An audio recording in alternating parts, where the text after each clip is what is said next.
Kumikita ka daw ng 5M a day. May No, ganon? yun po yung medyo mahina na ako no. May time po na kasagsagan ng sobra-sobrang lakas po.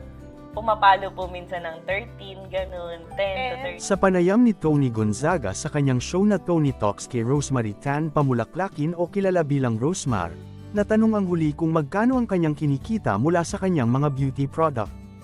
Ayon sa content creator at CEO, noong kasagsagan, pumapalo sa hanggang 13 milyon kada araw ang kanyang kita. Kumikita ka raw ng 5M a day, may ganon. Tanong ni Tony, yun po yung medyo mahina na ako nun. Si Tony, na halatang nagulat, ay nagtanong pa, magkano yung pinakamalakas? May time po nakasagsagan na sobra-sobrang lakas po. Pumapalo po minsan ng 13. Ganoon, 10 to 13, sabi ni Rosemar. Milyon, isang araw?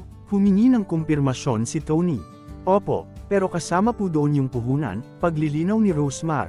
Ichinika rin ito na iba't ibang luxury cars meron siya gaya ng Ferrari, Lamborghini, GTR, Porsche, at binili niya ang mga ito ng cash. Ito umano ang naging daan para makabili siya ng mga ari-arian na hindi niya inutang at talagang binayaran ng cash, kaya naman nagulantang ang mga netizens sa inilantad ng content creator, social media personality at may-ari ng isang beauty line.